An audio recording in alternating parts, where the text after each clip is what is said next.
चाय।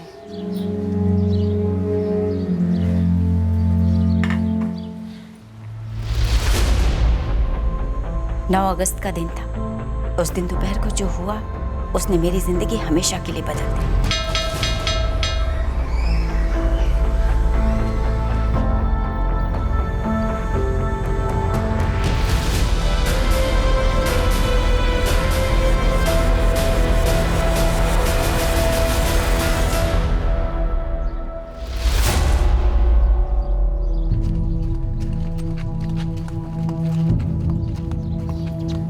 माँ जी, रोहन आया था क्या? नहीं तो तूने भेजा था यहाँ पे? नहीं, वो स्कूल से अभी तक घर नहीं लौटा। यहाँ नहीं आया?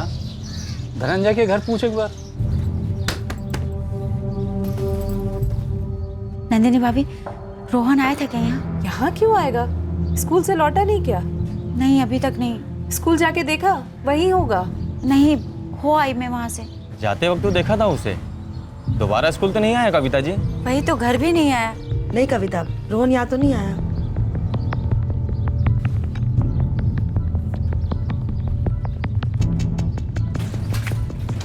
मम्मी, रोहन भैया कहाँ है? पता नहीं बेटा, मैं स्कूल भी जाकर आ गई, तुम्हारे दादा दादी के यहाँ भी जाकर आ गई, तुम्हारे दोनों बड़े पापा के यहाँ भी जाकर आ गई, कहीं नहीं है। एक काम करो, तुम थोड़ी देर और दुकान में बैठी रहो, घर देख कर आती हूँ, हो सकता है तब तक वहाँ पहुँच गया।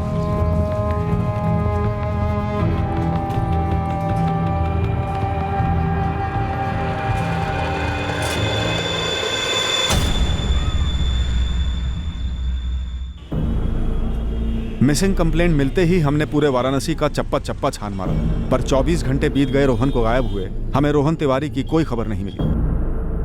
मैंने कल से अपना फोन हरदम चार्ज करके रखा हुआ है सर। कोई फिरौती उरौती का भी कॉल नहीं है, और आएगा भी क्यों? हम कोई रईस लोग थोड़ी ना है कि कोई हमारे बच्चे का अपहरण कर लेगा। हमने स्कूल में रोहन के सभी दोस्तों से बात की। सबका कहना है कि वो घर के लिए निकला था, और मोहल्ले के उसके दोस्तों का कहना है कि वो यहाँ पर आता हुआ दिखाई नहीं। तो फिर कहाँ गया मेरा बेटा सर? आप बताइए, कहाँ गया? किसी से कोई दुश्मनी? कोई बच्चे के जरिए आपको या आपके पति को तकलीफ देना चाह रहा हो? तकलीफ? रोहन भैया दोपहर में आते हैं स्कूल से, खाना खाते हैं और फिर चले जाते दुकान में मम्मी की मदद करने। अच्छा पायल बेटा, कल सुबह रोहन भैया के स्कूल जाने से पहले क्या रोहन भैया का मम्मी से, पापा से या किसी और से कोई झगड़ा हुआ था? नहीं, रोहन भैया किसी से लड़ाई झगड़ा नहीं करते। कुछ पता चला है धनंजय? नहीं बाबूजी, कविता ने जानकी नगर पुलिस स्टेशन में शिकायत दर्ज की है। वो लोग ढूंढ रहे। मेरे थाने से भी खोज जारी है। अकेले कहीं जा नहीं सकता रोहन, किसी के साथ ही गया होगा। पापा, दादू, स्कूल से लेकर मोहल्ले तक के सारे रास्ते पर पोस्टर लगा दिए हैं रोहन के। एक दो लोगों से कहा है स्कूल के आसपास पता करने के लिए, और वो चैट एप्लीकेशन पर भी डाल दिया, पर अभी तक कुछ पता नहीं चला उसका।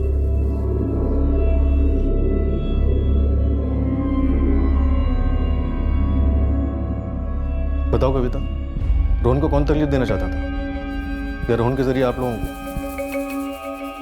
डरो नहीं कविता, बता दो। तुम्हारे जेठ धनंजय तिवारी हेड कांस्टेबल है ना पुलिस में? कहीं वो तो तुम्हारे डर की वजह नहीं? मुझे मेरे दोनों जेठों से डर लगता है सर, और मेरे ससुर जी से भी। तो तुम्हें लगता है तुम्हारे दोनों जेठों ने मिलकर कुछ कर दिया है? सर वो मुझसे और मेरे पति से नफरत करते हैं। इसमें ताज्जुब की कोई बात नहीं है सर। कल दोपहर जब मैं काम पर था, मेरी पत्नी शालिनी का फोन आया था कि रोहन स्कूल से लौटा नहीं है, कविता परेशान है। तभी मुझे लग गया था कि वो अब पहली उंगली हम दोनों पर ही उठाएगी। मतलब सागर तुम्हें और धनंजय तुम दोनों को पहले से ही मालूम था कि रोहन स्कूल से लौटने वाला नहीं है? नहीं सर, ऐसा नहीं है। सर, जब मुझे खबर मिली मैंने खोजना शुरू किया। रोहन हमारा भतीजा है, हमारे छोटे भाई राजेंद्र का बेटा, हमारा खून है सर वो। तो फिर उसकी पत्नी तुम लोगों से इतना डरती क्यों है? उसे क्यों लगता है कि तुम दोनों रोहन को कोई नुकसान पहुंचा सकते हो, तकलीफ दे सकते हो? हम क्यों तकलीफ पहुंचाएंगे बच्चे को? तुम्हारी अपने छोटे भाई राजेंद्र से क्यों नहीं जमती थी? वो तो बदनसीब है बेचारा, कुछ बोल नहीं पाता है, मुश्किल से तो उठ पाता है वो। उसके साथ हमारी क्यों नहीं जमेगी? तुम्हारे बाबूजी हर महीने तुम दोनों की तनख्वाहों का एक हिस्सा कविता को देते थे उसका घर चलाने के लिए। उन्होंने अपने किराने की दुकान भी उसे दे के रखी थी। ये कारण कम नहीं है ना जमने के लिए।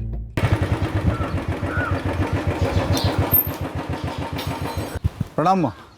प्रणाम बाबूजी। ये लीजिए। धनंजय 500 रुपये कम है। हाँ बाबूजी, इस महीने खर्चे ज़्यादा है मेरे। तो राजू का घर क्या मुफ्त में चलता है? और जो मुझे मेरा घर भी तो चलाना पड़ता है। जो तू चला लेता है क्योंकि तेरे हाथ पैर ठीक हैं, सर्विस करता है तू सरकारी। कभी सोच के देख, राजू की तरह तेरा एक्सीडेंट होता कैसा महसूस होता तुझे?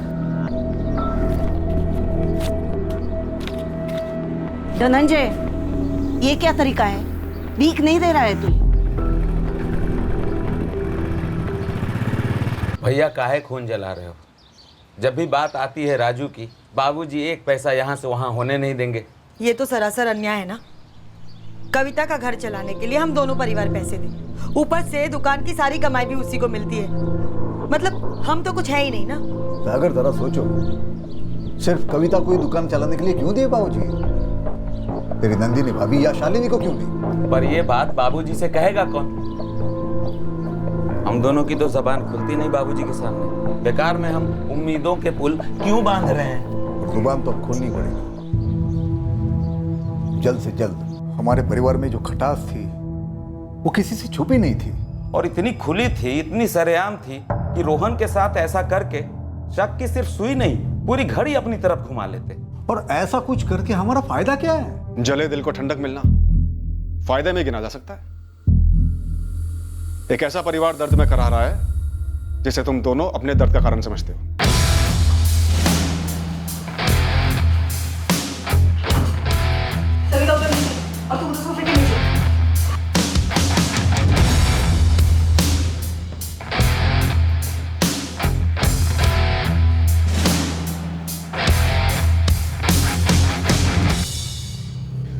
सर कुछ करना ही होता तो क्या उसे उठाकर हमारे घर में छुपा लेते हम? तो कहीं और छुपा है मनोज, चलो ले चलो हमें वहाँ। ये कुछ ज्यादा हो रहा है सर।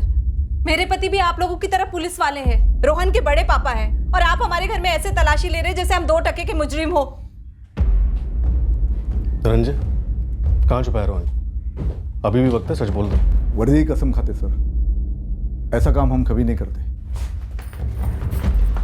मैडम, अब जब हमारे घर की तलाशी ले लियो ना, तो उस कविता के घर की तलाशी भी लो। कविता अपने ही बच्चे को खुद के घर में छिपा के दुनिया भर में ढिंडोरा पीटेगी। आप तो हमारी बदनामी का ढिंडोरा पीट ही रही है, जबकि हमने कुछ किया ही नहीं है। और वो कविता है ना, जो एक उंगली हम पर उठा रही है तो 4 उंगलियां उस पर भी उठ रही है, जो उसने बड़ी चालाकी से छुपा के रखी है। किस बात के लिए कविता पे 4 उंगलियां उठ रही हैं? हम इतने गिरे हुए नहीं है मैडम जो ऐसे किसी पर कीचड़ उछाले। पर आप ना उस कविता के घर की तलाशी तो ले ही लो। इंस्पेक्टर साहब, आप लोग सिर्फ हमारे बेटों के पीछे पड़े रहेंगे या और भी किसी दिशा में छानबीन होने वाली है? होने वाली नहीं, हो रही है ओम प्रकाश जी, लेकिन आप लोग भी जरा सा कोऑपरेट कीजिए। देखिए, रोहन खुद से अकेले कहीं नहीं जा सकता, किसी के साथ गया है। कोई जान पहचान वाला ही होना चाहिए। तो जरा सोच के बताइए कि ऐसा कौन जान पहचान वाला हो सकता है जिसके साथ रोहन इतनी आसानी से चला गया।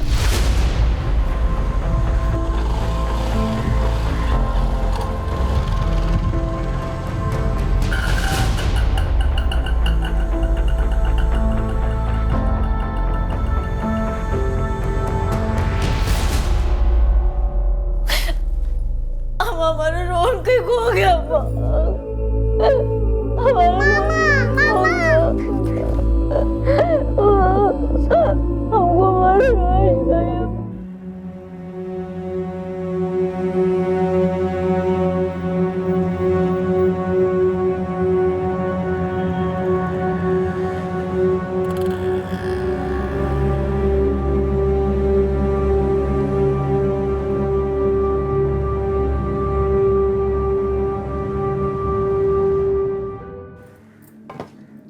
बात निकलनी चाहिए नंदिनी भाभी, धनंजय भाई साहब, अब तो बात निकलनी ही चाहिए। शालिनी सही कह रही है। बाबूजी का क्या करेंगे? अब हम वही करेंगे जो हमें बहुत पहले कर लेना चाहिए था। बहुत दाग ली कविता ने हम पर बंदूक, अब बस। सागर, कविता ने एक बार भी बाबूजी का लिहाज रखा क्या? बात घर के अंदर की है। आप भी ना, वो घर को घर समझती है, सारी दुनिया में इज्जत उछालती रहती है, तो क्या घर और क्या बाहर।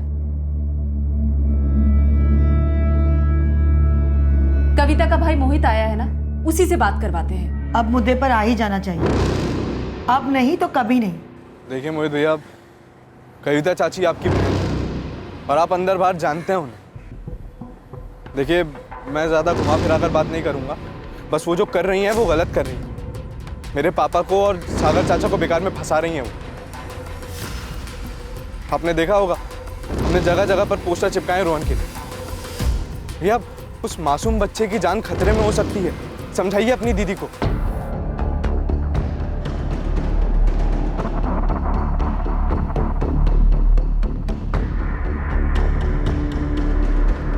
हमारे सभी संदिग्धों के फोन रिकॉर्ड्स हमने बारीकी से स्कैन किए। हमारे खबरी पूरे वाराणसी में रोहन के बारे में पता कर रहे थे, पर हमारी पीठ पीछे तिवारी परिवार के अंदर ही अंदर कुछ पक रहा था, कुछ उबल रहा था। क्या बात है मैं? दीदी रोहन कहाँ है? ये क्या पूछ रहे हो तुम? दीदी धनंजय जी और सागर जी का परिवार अगर मुंह नहीं खोल रहा है तो इसका ये मतलब नहीं है कि बात हमेशा के लिए दबी रहेगी। तुम क्या उनके साथ मिल गए हो मोहित, जो उनके जैसे गोल गोल घुमा फिरा की बातें करे?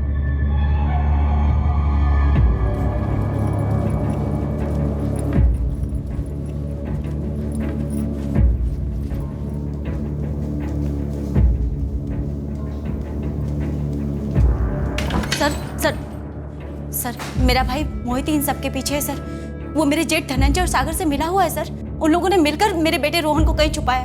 मोहित ने मनोज की मदद की थी मेरे बेटे को किडनैप करने में सर। आप शांति रखिए, कविता बैठिए। सर, आप प्लीज मोहित को गिरफ्तार कर लीजिए सर। वो जानता है मेरा बेटा कहाँ है। वो उनकी तरफ से मेरे साथ कोई सौदा करना चाहता है सर। सौदा? कैसा सौदा सर? और वो भी धनंजय जी और सागर जी की तरफ से? तुम्हारे जीजाजी राजेंद्र का घर वो अपने नाम चाहते हैं, और ये भी चाहते हैं कि तुम्हारी बहन कविता दुकान छोड़ दे, इसलिए उन्होंने तुम्हें भेजा। धनंजय जी और सागर जी घर और दुकान की ढंग की कीमत देने के लिए तैयार है। इससे रोहन का क्या ताल्लुक है? दीदी अब बनो मत, और ये ड्रामा करने की कोई जरूरत नहीं है। रोहन सही सलामत है। आप बस घर के कागजात पर साइन कीजिए, दुकान से निकल लो, अपने पैसे ले लो, रोहन घर वापस आ जाएगा। तुम सच में उनके साथ मिल गए हो मोहित, या उनके दलाल बनकर आए? मेरी जिंदगी तबाह करना चाहते हो क्या? आपकी जिंदगी पहले से तबाह है दीदी। जीजू को देखिए, 3 साल से जिंदा लाश, और ठीक होने के कोई आसार नहीं है।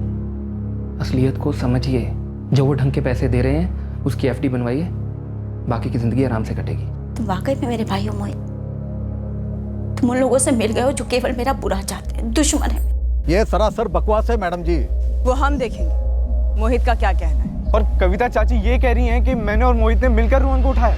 धनंजय, सागर, मनोज, क्या तुम लोग वाकई में कोई खेल खेल रहे हो? धनंजय, अगर मेरे पोते को खरोंच भी आई ना। 1 मिनट बाबूजी, कविता ने कुछ कह दिया, पुलिस ने कुछ कह दिया, मतलब पत्थर की लकीर बन गई क्या? आपको हम पे भरोसा नहीं है क्या? आपको दिख नहीं रहा हमें फंसाया जा रहा है? अगर हमने ऐसा कुछ किया भी है गलती से, तो उसके तुरंत बाद कविता के पास ऐसा प्रस्ताव भेज देंगे, वो भी उसके भाई मोहित के हाथों। कविता के माँ बाप आए हुए, बुलाइए उनको यहाँ। सबके सामने पोल खोलते हम इस कविता की करतूतों की। मैडम जी, हम इतने टाइम से चुप बैठे हैं, इसका मतलब ये नहीं है कि वो कुछ भी मनगढ़ंत इल्जाम लगाएगी हम पर। मुझे यकीन ही नहीं हो रहा सर कि मेरी दीदी मेरे बारे में ऐसा बोलेगी। भांजे रोहन को बीच रास्ते में रोककर अपने साथ ले जाना आसान रहा होगा ना मोहित?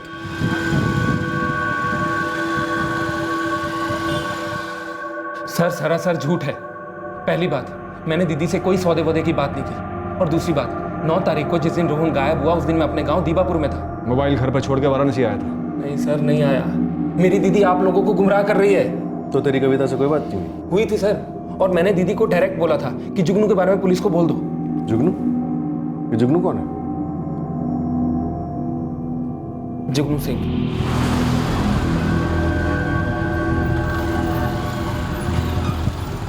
बोले में भी शर्म आ रही है, लेकिन बोलना तो पड़ेगा ही। जुगनू सिंह और मेरी दीदी का आपस में चक्कर चल रहा था, और मैं दीदी को यही बोल रहा था कि हो ना हो जुगनू ने रोहन को उठाया। बोल दो पुलिस। दीदी, आपने जुगनू के बारे में पुलिस को बता दिया? उससे बीच में क्यों घसीट रहे? क्योंकि वो आपके बेटे रोहन को घसीट के ले गया है। झूठ है मोहित। झूठ और सच जो भी है, ये पुलिस को पता करने दीजिए। आप बस पुलिस को जुगनू के बारे में बता दीजिए। मैं कुछ नहीं बताऊंगी पुलिस को जुगनू के बारे, और वो कतई ऐसा नहीं कर सकता। और दीदी ने जुगनू सिंह के बारे में बोलने के बजाय सारा इल्जाम मुझी पे डाल दिया।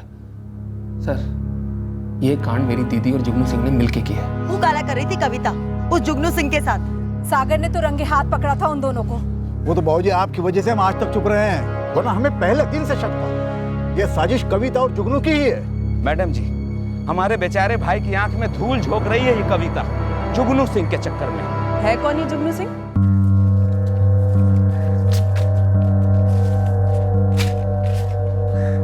क्या बात है रोहन जी, आज तो होमवर्क किया जा रहा है। अंकल। चल बेटा फटाफट निपटा ले, उसके बाद हम लोग गंगा घाट घूमने चलेंगे। हाँ। गरम गरम जलेबी और रबड़ी खाएंगे। हाँ हाँ। आराम से 1 मिनट, बस हो गया। और बताइए राजेंद्र बाबू, क्या हाल चाल? बढ़िया? किसी तरह की कोई दिक्कत वगैरह कुछ? अरे वाह, शाबाश। अच्छा पायल बेटा, एक बात बता, भैया और मेरे साथ गंगा घाट पे गरम गरम जलेबी रबड़ी खाने चलेगी? मम्मी हाँ कहेंगी तो। रोहन और पायल की मम्मी जी, हाँ जी। मैं उनके पिताजी को थोड़ा चलवा रहा हूँ, उसके बाद आपके दोनों बच्चों को गंगा के घाट ले जाने की अनुमति है? बिल्कुल है, लेकिन अगर आप वहाँ ले जाकर बच्चों को कुछ खिलाने पिलाने वाले हैं तो कृपया इसे रख लीजिए। बस यही गलत बात कर दी आपने। क्या गलत बात कर दी मैंने? मेरे बच्चे हैं, अब मेरे पास तो उन्हें घुमाने फिराने का समय कम ही होता है। बच्चे आपके हैं ना जी, मेरे तो दोस्त हैं वो। अब मैं अपने दोस्तों को कुछ भी खिलाऊं पिलाऊं, आप बीच में मत बोलिए, हैं जी? ये रहे आपके पैसे, धन्यवाद। घर में मैडम जी, घर में बेशर्मियां चल रही थी, दूसरे कमरे में बेचारा राजू पड़ा हुआ है, आप ही सोचिए। अगर मैडम आपको लग रहा है ना हम झूठ बोल रहे, तो पूछे कविता के माँ बाप से, उनके सामने रंगे हाथों पकड़ा था उन्हें। क्या हुआ ओम प्रकाश जी, आपने अचानक बुला लिया? आप लोगों ने कविता से बात तो नहीं की ना, जैसा मैंने कहा था? नहीं की, लेकिन बात हुई क्या है? आप लोग चलिए, खुद अपने आंखों से देख लीजिए।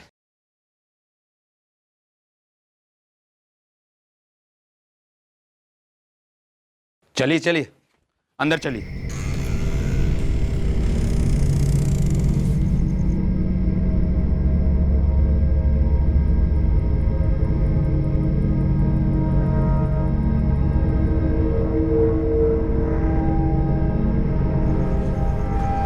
बच्चे कहाँ है कविता? अंदर सो रहे हैं।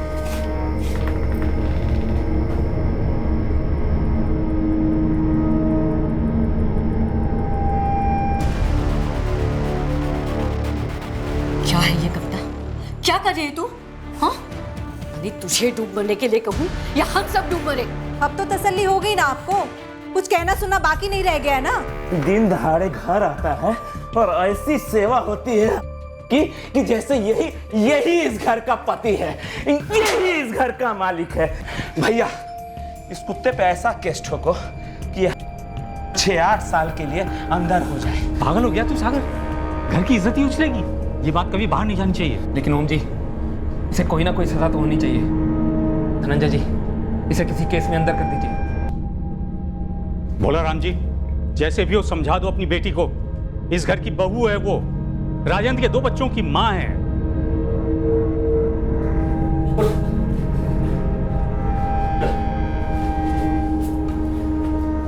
कसम का, आज के बाद तू ऐसी कोई हरकत नहीं करेगी जिससे तेरे सास ससुर के नाम पे कालिक लग जाएगी। हाँ कसम। बाबूजी को घर की इज्जत का ख्याल था, इसलिए हमने अब तक ये बात आपके सामने नहीं लाई। लेकिन जब आपके घर का बच्चा रोहन गायब हुआ तो सबसे पहले उसको सही सलामत घर वापस लाना है ना।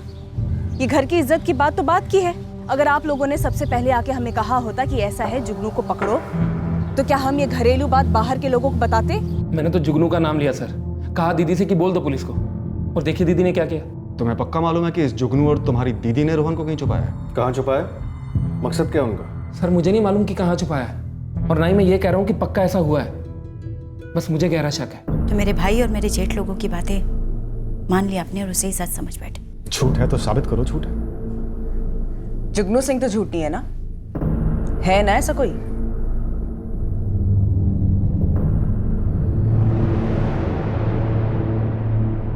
जुगनू सिंह है,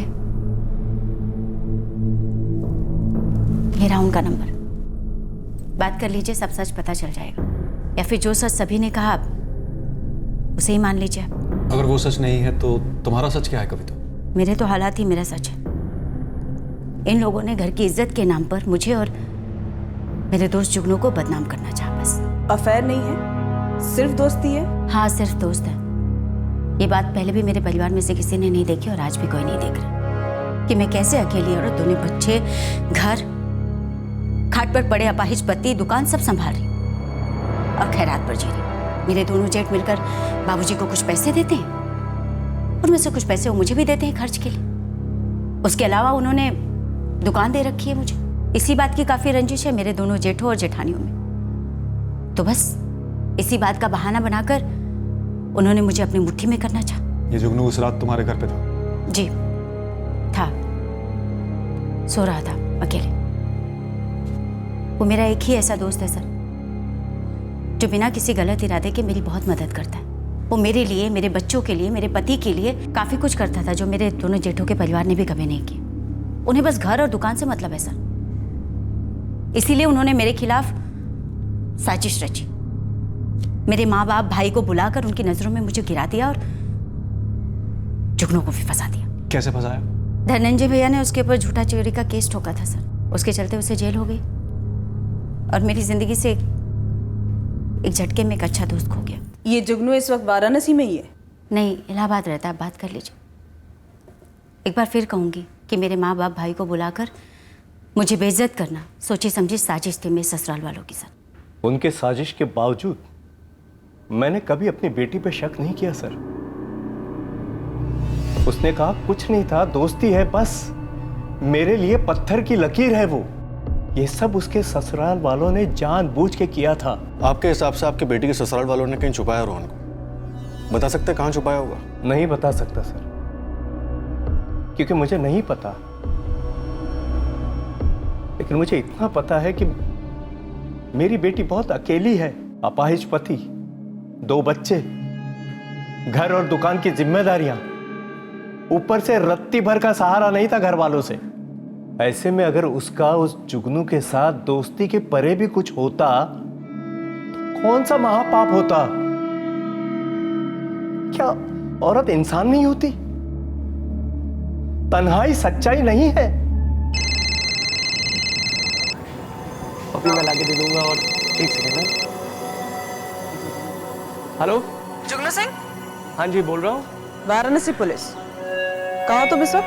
जी मैं तो इलाहाबाद में हूँ। पर बात क्या है? अरे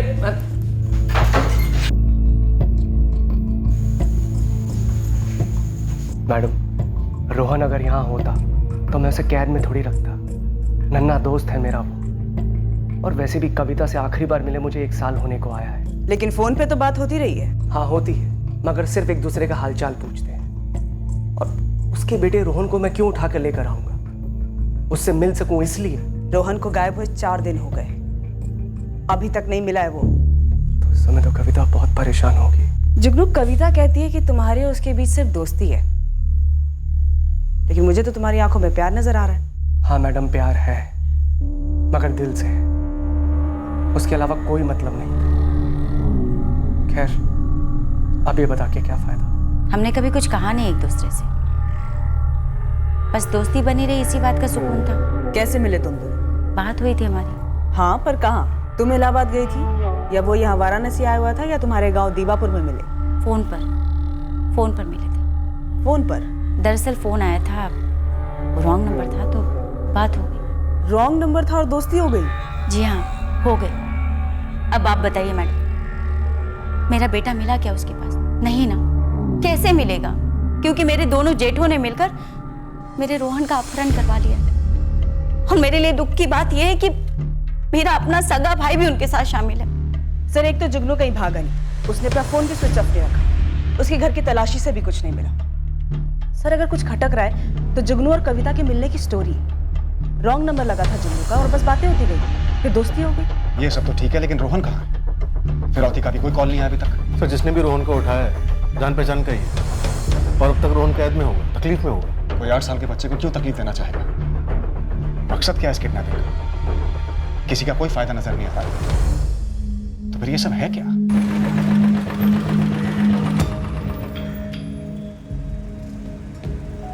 अभी भी वक्त है भैया, दूसरी सच्चाई भी पुलिस को बता देते। सागर, ये भारी पड़ सकता है हम पे। 10 सवाल खड़े होंगे हमारे ऊपर। होने दो ना भैया, इस वक्त उनका सबसे गहरा शक हम पर। आप समझ रहे हो ना मैं क्या कह रहा हूं?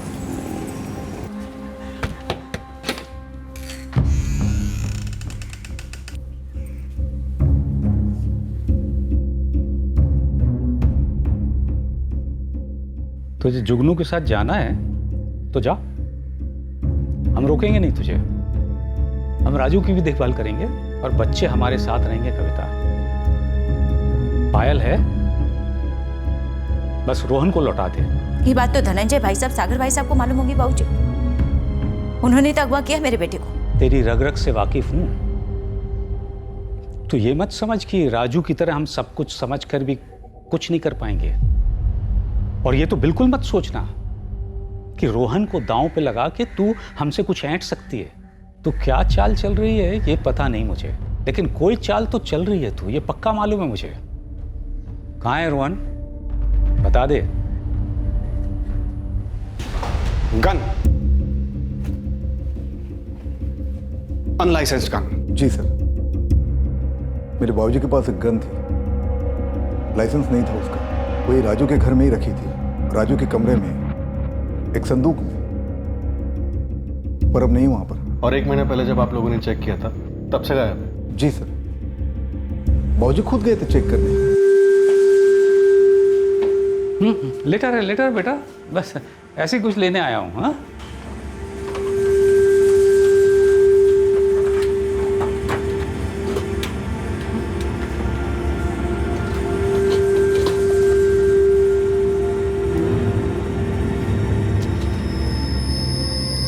मुझे नहीं पता बाबूजी। राजू तो संदूक तक पहुंच नहीं सकता, और ना बच्चे उसमें से कुछ निकालेंगे।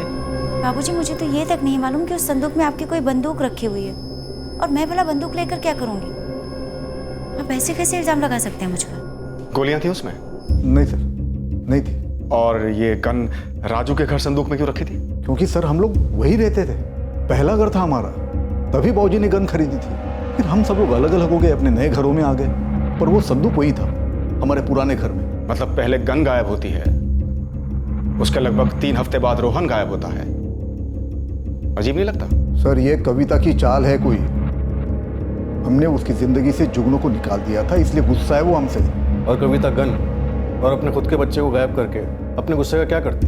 फायदा क्या है उसका? मुझे लगता है कि इन्होंने हमारे रोहन का काम तमाम कर दिया है, और अब इनका प्लान है कि पायल को भी खत्म कर दे, और फिर मेरे भाई राजू को भी। आप लोग ऐसे क्यों देख रहे हो मुझे? मैं भी एक पुलिस वाला हूँ आप जैसा। गुरु, उस गन के बारे में बता देगा। फॉरेन मेड गन थी और गोलियां नहीं थी उसमें, ऐसा मैं बताया गया। सर, एक हेड कांस्टेबल है घर में बिलायती बंदूक, वो भी बिना लाइसेंस के। कुछ तो झोल लग रहा है सर। झोल तो है गुरु, लेकिन दुख इस बात का है कि इस झोल में एक 8 साल का बच्चा मोहरा बन गया। हमारा टारगेट है रोहन का पता लगाना। अब बीच में इन्होंने एक गन वाली गुगली फेंक दी है। डर इस बात का है कहीं ये गायब हुई गन बच्चे को हमेशा के लिए गायब करने में इस्तेमाल तो नहीं हुई है।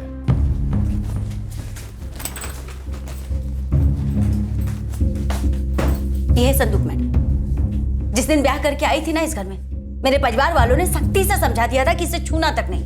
मैंने भी जानना जरूरी नहीं समझा, ना कभी इसे खोल करके देखा। तो मुझे भला कैसे पता होगा कि इसके अंदर तोप है, बारूद है या बंदूक रखा हुआ? तो फिर गन गायब कैसे हुई होगी? ये तो आपको उनसे पूछना चाहिए। जब उनका मन करता है आ जाते हैं, जो चीजें चाहिए निकाल कर ले जाते हैं। मैं कभी जानने की कोशिश नहीं करती, ना कभी टोका, लेकिन मेरे पति यही रहते, इनसे कोई बात नहीं छुपी। काश कि ये आपको खोल पाते। राजू जी, क्या आप हाँ में या ना में जवाब दे सकते हैं? क्या ये सच है कि इस संदूक को सिर्फ आपके परिवार वाले ही छूते थे और कोई नहीं छूता था? जब तक मेरे पति ठीक थे सब कुछ ठीक चल रहा था मैडम, लेकिन जब से उन्होंने खाट पकड़ी, इन लोगों ने मेरी जिंदगी नरक बना दी। यकीन कीजिए मेरा, इन सब के बीच में इनको कुछ नहीं पड़ी कि मेरा बेटा गायब हुआ, उसके बिना मेरा क्या हाल हो रहा हो। तो कविता, तुम्हें ये लगता है कि तुम्हारे घर वालों ने रोहन को सिर्फ इसलिए रख लिया क्योंकि वो तुम्हारी दुकान और तुम्हारे घर को हासिल करना चाहते हैं? वो मैं नहीं जानती मैडम। बस मेरा घर मेरे पति के नाम पर है, जो कल को मेरे बेटे के नाम पर होगा, और ये बात वो लोग अच्छी तरह से जानते हैं। मेरे बेटे को गायब करके मेरे साथ भगवान जाने कौन सा सौदा करना चाहते हैं। अगर कुछ करना चाहते तो मैं खुद लिख कर देने को तैयार हूँ मैडम, बिना किसी तकाजे के। बस मुझे मेरा बेटा सही सलामत लौटा दे, मुझे मेरा रोहन लौटा दे। मैं सब कुछ लिख कर देने को तैयार हूँ। मैं थक चुकी हूँ मैडम। तिवारी खानदान के हर सदस्य की हमने बार बार क्वेश्चनिंग की, कोई टस से मस नहीं हो रहा था, न झुक रहा था न टूट रहा था। उनके बर्ताव से कभी ऐसा लग रहा था कि वो सभी एकजुट हैं कविता को गुनहगार ठहराने में, या फिर कभी ऐसा लग रहा था कि शायद इनकी कोई इन्वॉल्वमेंट ही नहीं है। वहां इलाहाबाद में हमारे आदमी जुगनू सिंह पर भी कड़ी नजर रखे हुए थे, पर उस फ्रंट पर भी कोई मूवमेंट नहीं हो रही थी। आखिरकार 8 वर्षीय रोहन तिवारी को गायब करने की साजिश की एक टिप आई, पर यह टिप रोहन के बारे में नहीं थी, बल्कि उस गायब हुई गन के बारे में थी। ये वाली थी? तू मुझे फॉरवर्ड करना, मैं पता करता हूँ। ये वाली मार्केट में बिकी है? 23 जुलाई को बिकी है। बेचने वाले को मैं जानता हूँ, पहले पता करके यही है। अरे वो तो मैं करूँगा, पर तू सबसे पहले एक काम कर, बेचने वाले को ना वाराणसी पुलिस को दिला दे तुरंत। यही गन थी? यही गन थी। ये कहाँ मिली आपको? क्यों, नहीं मिलनी चाहिए थी? ऐसी बात नहीं है सर। सर बार बार आप मुझ पर शक क्यों कर रहे हो? सुहेल शेख हाथ लगा है, जिसने गन बेची थी, और हम उससे पता करेंगे कि उसके हाथ कैसे लगी। मैंने नहीं बेची, मैंने तो कभी देखी ही नहीं, मैं तो गन बेचता ही नहीं। अगर ऐसी कोई भी बकवास की ना तूने सुहेल, तो मुरब्बा बनेगा तेरा। साहब मैंने ही बेची थी गन, बिलाल फारूकी ने मुझे गन बेचने के लिए दी थी। 35,000 में बेची साहब, 3,500 मेरा कमीशन, 10%। बिलाल फारूकी को किसने बेची? कौन बताता है साहब, और कौन पूछता है, बस माल आया बेच दी साहब। कहाँ का बिल्ला है ये बिलाल फारूकी? इलाहाबाद साहब। नंबर दूं? देख बिलाल, ज़्यादा हीरो मत बन, सवाल का जवाब दे, नहीं तो यहीं ढेर कर देंगे तुझे। साहब उसी गन के पीछे क्यों पड़े? रोज दर्जनों गन बिकती है। जिस घर से गन गायब हुई, उस घर से लगभग 3 हफ्ते बाद एक 8 साल का बच्चा गायब हुआ। मेरा धंधा सिर्फ बंदूक बेचने का है, ये बच्चे अपहरण करना वगैरह कभी नहीं साहब। चल अब नाम बोल, ये गन तुझे किसने बेचने के लिए दी थी? साहब एक आदमी था, उसने दी बेचने के लिए। जुगनू सिंह। सर मैं किसी बिलाल को नहीं जानता हूँ, मुझे फंसाने के लिए मेरा नाम लिया जा रहा है। बकवास है, पूरी तरह बकवास है मैडम। ये धनंजय भाई साहब की कोई चाल है। पहले चोरी के मामले में फंसाया था जुगनू को, अब देखिए गन के मामले में अटका रहे।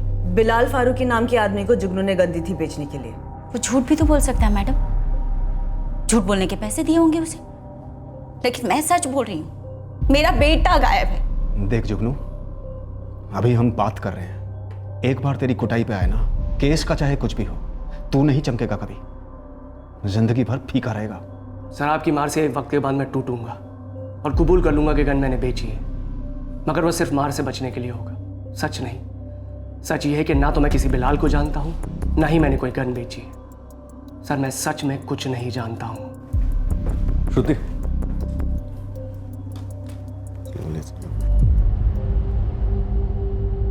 ठीक है कविता, तुम अड़ी रहो अपनी बेगुनाही पे, हमें रत्ती भर भी फर्क नहीं पड़ता। कविता, जुगनू हमें सब कुछ बता चुका है, अब हमें तुमसे कुछ पूछताछ करने की जरूरत नहीं, सिर्फ गिरफ्तार करने की जरूरत है।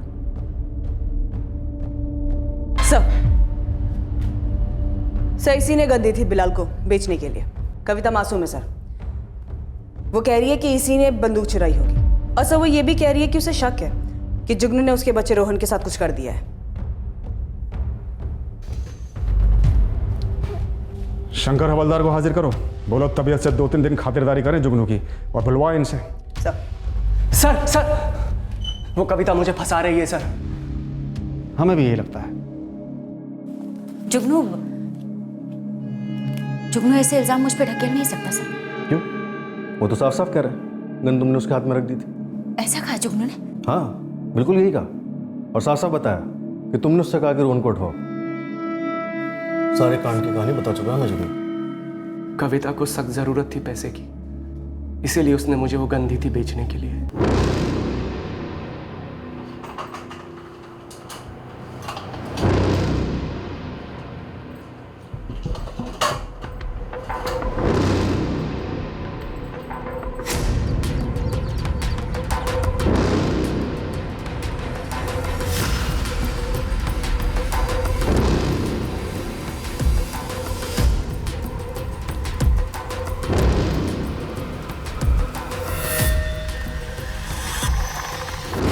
हर महीने जितने पैसे उसके ससुर जी दे रहे थे घर चलाने के लिए, वो कम पड़ रहे थे।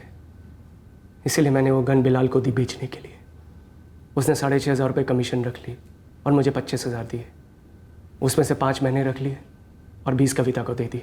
5 तूने रख लिए, तेरे सच्चे प्यार का कमीशन। वो बंदूक वहाँ पड़े पड़े सड़ रही थी, मेरे हाथ बहुत तंग थे तो मैंने बेच दी। ऐसा भी कोई बड़ा गुनाह नहीं किया सर। तुमने झूठ बोला हमसे कि संदूक तुमने कभी खोला तक नहीं, बंदूक के बारे में तुम्हें कुछ पता तक नहीं था। झूठ बोला सर। कोई भी इंसान चोरी करने के बाद तब तक सच नहीं बोलता जब तक कि पकड़ा नहीं जाए। तो अब चोरी पकड़ी गई है तो सच बोल रही हो। चलो रोहन का सच भी बोल दो। बताओ कविता, कहाँ है रोहन? रोहन के साथ क्या किया जुगनू? उसके लिए भी कविता ने मुझे उकसाया था सर। उसी ने मुझे कहा था ऐसा करने के। क्या करने के लिए कहा था? क्या किया तूने बच्चे के साथ? रोहन, स्कूल से लौटते वक्त ना तुम्हें रास्ते में जुगनू अंकल मिलेंगे। जुगनू अंकल? हाँ, वो तुम्हें घूमने ले जाएंगे। चले जाना उनके साथ और बाद में घर भी छोड़ देंगे। लेकिन मम्मी, सागर ताऊजी और बड़े पापा उन्हें देखकर गुस्सा हो गया ना। अरे तो वो तुम्हें घर तक नहीं छोड़ेंगे, थोड़ी दूर पर छोड़ेंगे, वहाँ से तुम चले आना। किसी को कुछ बताने की जरूरत नहीं है। और पायल, उसे नहीं ले जाना है? मैं स्कूल से आकर पायल को ले जाऊँ साथ में? नहीं बेटा, पायल पापा के पास रहेगी घर पर, उसे फिर कभी ले जाएंगे।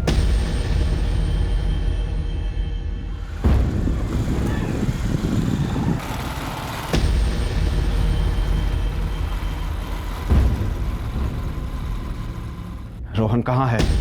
क्या किया तूने उसके साथ?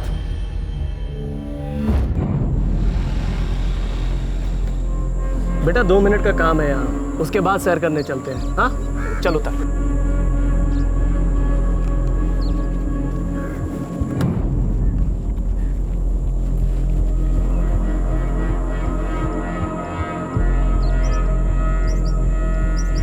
ऐसे क्यों देख रहे हो अंकल? क्या हुआ अंकल? मार डाला? तूने रोहन को मार डाला?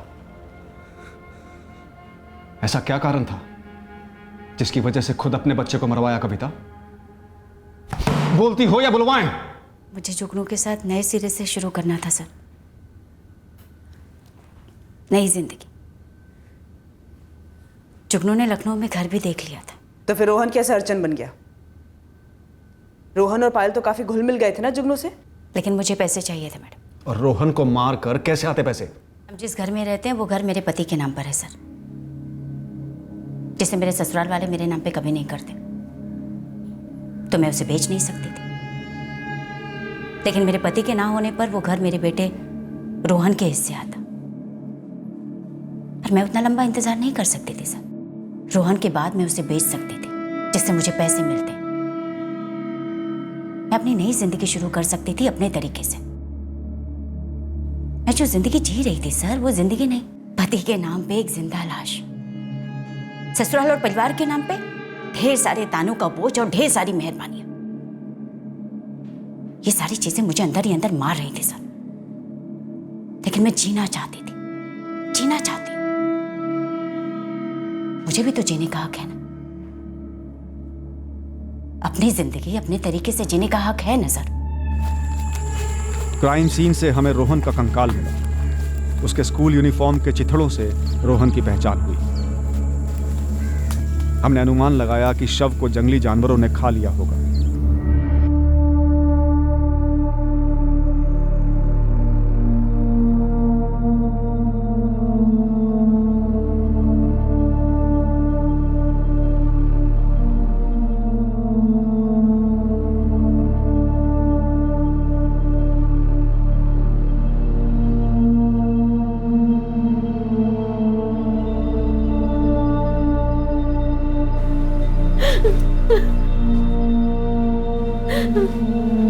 मैं पहले से कह रहा था पापा कि दीदी और जुगनू ने मिलकर ही रोहन के साथ कुछ किया।